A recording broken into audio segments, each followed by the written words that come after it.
Hello everyone, कैसे हैं आप सब। आई होप आप सब बहुत अच्छे होंगे और अच्छे से अपना ख्याल रख रहे होंगे।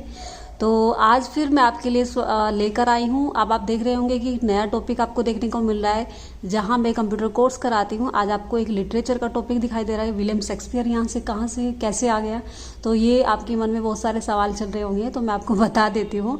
मैं लिटरेचर भी पढ़ाती हूँ, तो मैंने सोचा कि मैं लिटरेचर स्टार्ट कर लेती हूँ। जैसे कि अभी आप देख रहे हैं कि यूपी पीजीटी और यूपी टीजीटी से रिलेटेड बहुत अभी एग्ज़ाम से रिलेटेड बातें हो रही हैं कि एग्ज़ाम होगा।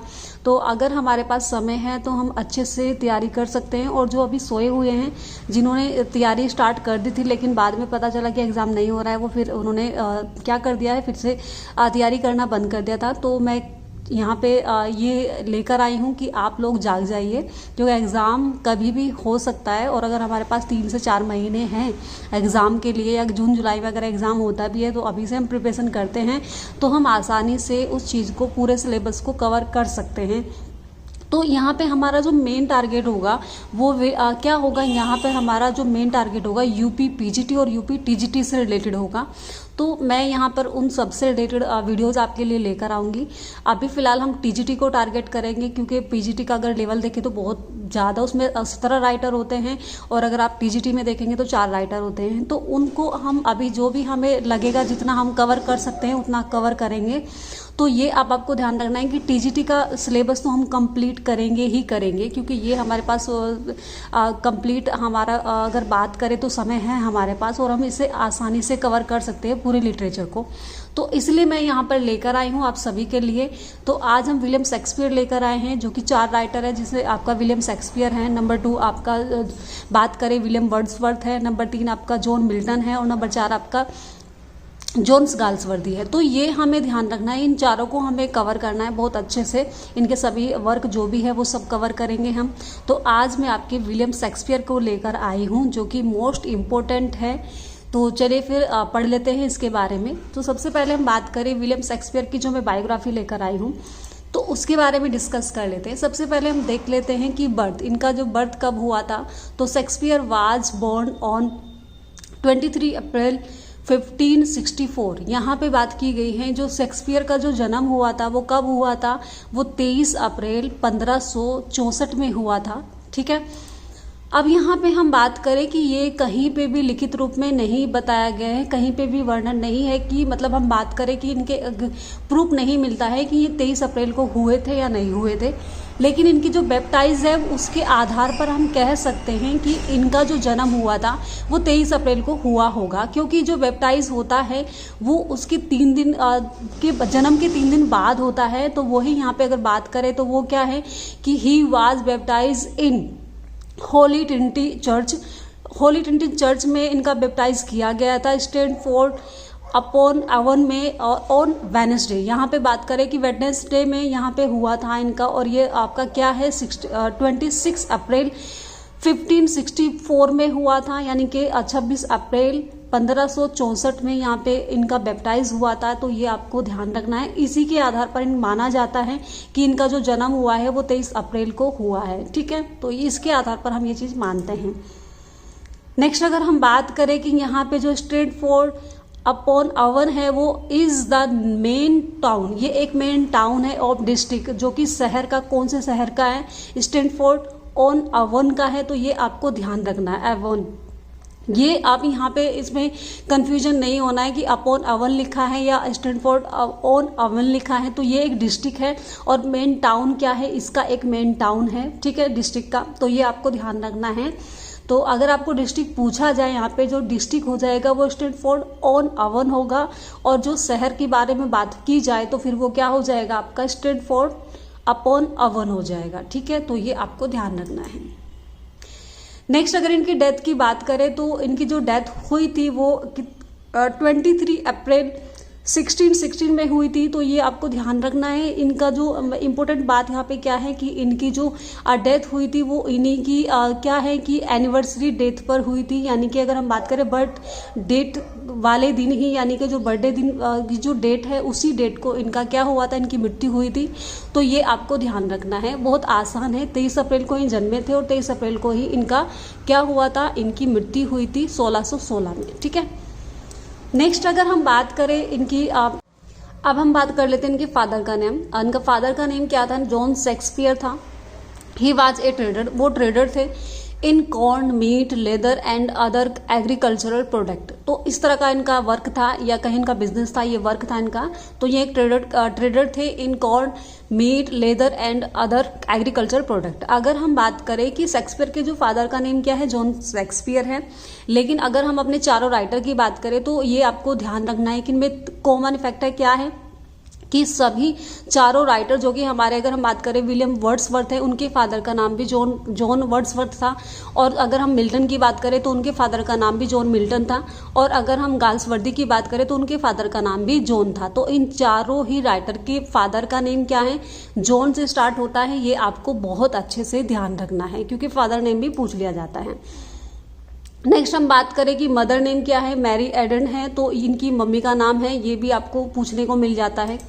ठीक है, तो Shakespeare was the third child of his parents, अपने माता पिता के वो थर्ड संतान थे। अगर हम बात करें तीसरे नंबर पर वो संतान थी, अब उनके पुत्र थे। तो अब यहाँ पे बात की जाती है कि अब उनके और भी भाई बहन थे जो इसके बारे में यहाँ पे जिक्र किया गया है। Sorry, he had two elder sister, उनकी दो बड़ी बहनें थी जिनका नाम था जॉन और दूसरी बहन का नाम था जूडिथ। तो ये इनकी दो बहनें थी। एंड इसके साथ साथ उनके 3 यंगर ब्रदर भी थे, 3 छोटे भाई थे जिसका नाम था, पहले का नाम था गिलबर्ट और एक था रिचार्ड एंड तीसरा था आपका एडमंड। तो ये तीनों ही इनके छोटे भाई थे, इनसे छोटे थे।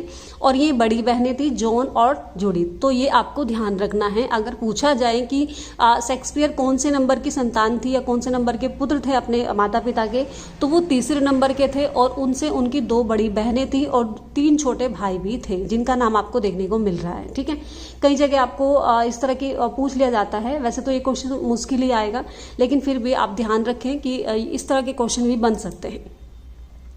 नेक्स्ट अगर हम बात करें एजुकेशन से रिलेटेड उनकी, तो अगर हम बात करें कि not much is none of Shakespeare education, उनके बारे में, एजुकेशन के बारे में ज़्यादा कुछ हम नहीं जानते हैं या लिखित रूप में नहीं है, या कहा जाता है कि वो ज़्यादा पढ़े लिखे नहीं थे।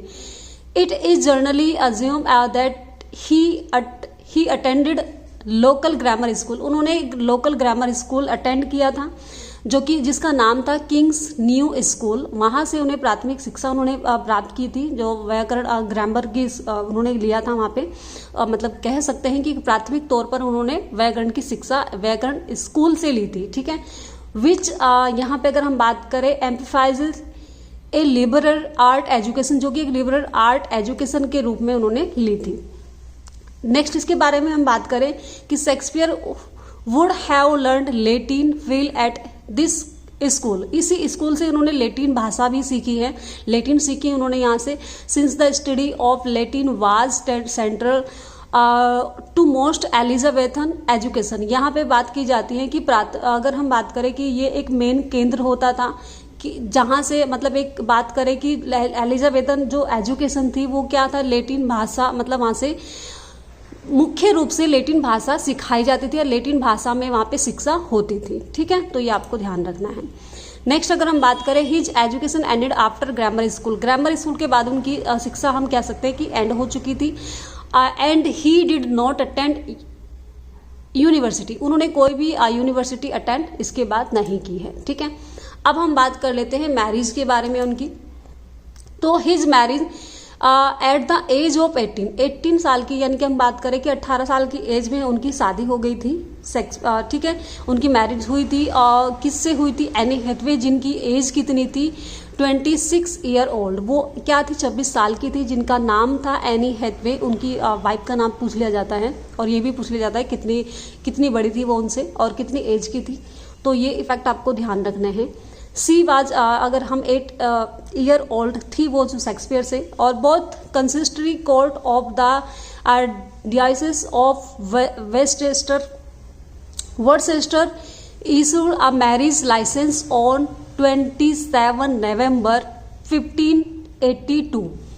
यहाँ पे अगर हम बात करें कि यानी कि 27 नवंबर 1582 को उनकी जो शादी को, अगर हम बात करें, कानूनी तौर पर अपनाया गया था, कानूनी तौर पर स्वीकृति मिली थी। तो ये आपको ध्यान रखना है। ठीक है, चलिए next, with home he had 3 children, उनसे उन्हें कितने थे? अगर हम बात करें उनकी जो चिल्ड्रन थे वो 3 यानी कि उनके 3 बच्चे थे, जो कि पहले बच्चे का नाम था सुजेना, जो कि 1583 में हुई थी। अगर हम बात करें, ये आपको ध्यान रखना है कि ये भी पूछ लिया जा सकता है कि यहाँ पे एक मेन इफेक्ट है क्या है कि उनकी शादी के 6 महीने बाद ही सुजेना हो गई थी, जो कि किस में हुई थी? 1583 में हो गई थी। And twin Hamlet and Judith 1585, यहाँ बात करें कि उनके उसके बाद उनके 2 जुड़वा बच्चे हुए थे, जो कि एक हेमनेट है और दूसरा यहाँ पे जूडिथ है। और ये कब हुआ था? 1585 में हुई थी। तो ये ध्यान रखना कि जो हेमनेट है वो एक लड़का है और जो सुजेना है और जूडिथ है वो दोनों लड़कियां हैं, ठीक है। नेक्स्ट, अगर हम बात करें कि हेमनेट डेथ, अगर हम बात करें हेमनेट की डेथ हो गई थी उनकी, जो कि कब हुई थी? एज ऑफ 11 यानी कि 11 साल की उम्र में उनकी मृत्यु हो गई थी। But both Susanna and Judith lived to be adults, marrying and providing Shakespeare with grandchildren. अगर हम बात करें, लेकिन जो जूडिथ और सुजेना, उनकी जो दोनों बेटियां थी वो मतलब जीवित रही, उनकी शादी हुई, उनके बच्चे भी हुए, तो ये हमें देखने को मिलता है, ठीक है। नेक्स्ट, अगर हम बात करें कि शेक्सपियर को क्या क्या किस नाम से जाना जाता है, तो शेक्सपियर वाज प्लेराइट, वो एक प्लेराइट थे, नाटककार थे, पोएट थे, एक्टर थे एंड थिएटर एंटरप्राइजेंट थे। तो वो एक क्या है, उन्होंने लंदन में मतलब थिएटर भी चलाते थे वो, ठीक है। एलिजाबेथन के बिल्कुल एंडिंग में उन्होंने क्या किया है, उन्होंने अपना थिएटर भी चलाया खुद का। और अर्ली जोकोबेन ईरा में, यानी कि अगर हम बात करें जो कि जोकोबाइन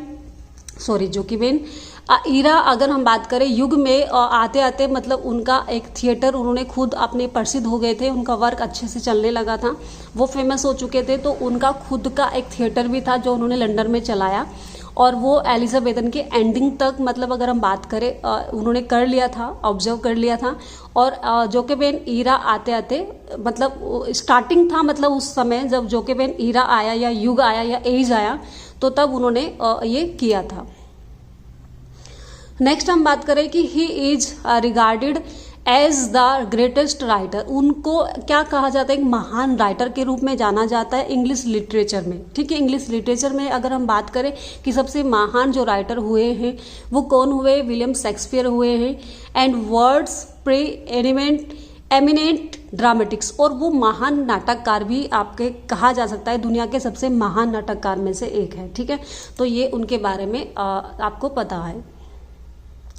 he is often called England national poet, उनको इंग्लैंड का नेशनल पोएट भी कहा जाता है, ठीक है। तो ये आपको ध्यान रखना है, राष्ट्रीय कवि उनको कहा जाता है, और उनको बार्ड ऑफ अवन भी कहा जाता है, ठीक है।